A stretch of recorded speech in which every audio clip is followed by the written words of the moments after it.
These are ground cherries. The two on the right, they came off about, 2 weeks ago. The one on the left, I just picked. And let me show you what these look like. You have to they have these like papery shells on them. You have to take those off. Let me get those taken off. So hopefully you can see there that once you take the paper off, there is a little berry inside there. And that little berry is edible. You have to wait after they fall off and fall to the ground. You have to wait until the husk dries out, and then you can harvest the berry and eat it. Let me tell you what it tastes like. There's our ripe ground cherry. Oh my. Well, it kind of has a taste like a uber sweet peach. Ultra sweet peach. Or maybe like, actually it's kind of somewhere between a peach and a muscadine. So let me go ahead and get this other one. Sorry for the camera shake here. There's the other one. Oh man. That is so good. Now this one just fell off and it's not all the way ripe yet. Let me show you what it looks like. The hull is still like green leaf. It's not like dry and papery.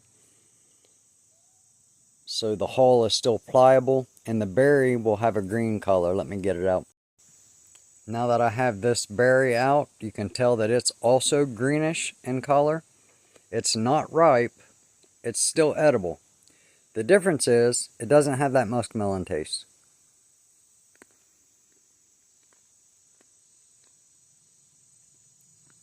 Little on the sour side. So the trick with ground cherries, you wait till they fall off of the plant on their own. They fall to the ground.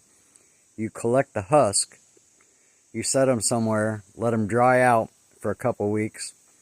Then you can use it in jams, jellies, any other thing. Eat them raw just like I did.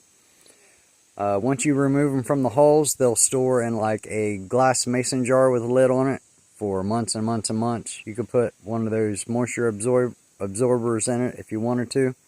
They're really good. So ground cherries used to be grown by like older generations, but they kind of just went by the wayside. And it's kind of something that people forgot about. You don't really buy them in stores. They are super good though. And sadly, some kind of animal got most of mine. Let me show you. I planted 5. Some of them were within this makeshift fence here, along with the strawberry plant that I had that was extra. And the biggest one ended up being this one. Now there's still a few husks on here, but most of them have fallen off to the ground, and all the ones that have fallen off to the ground are empty. And you also notice a couple of the branches are broken.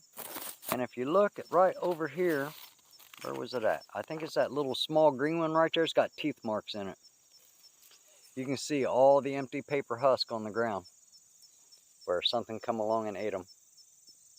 There's still a few on there. And then I planted more, so I actually planted, let's see, 1, 2, 3, 4, 5, 6. I planted 8 of them. There's only 2 left, and animals got this one down here too. However, there's a berry. There's one right there that looks pretty close. Oh, it is dry.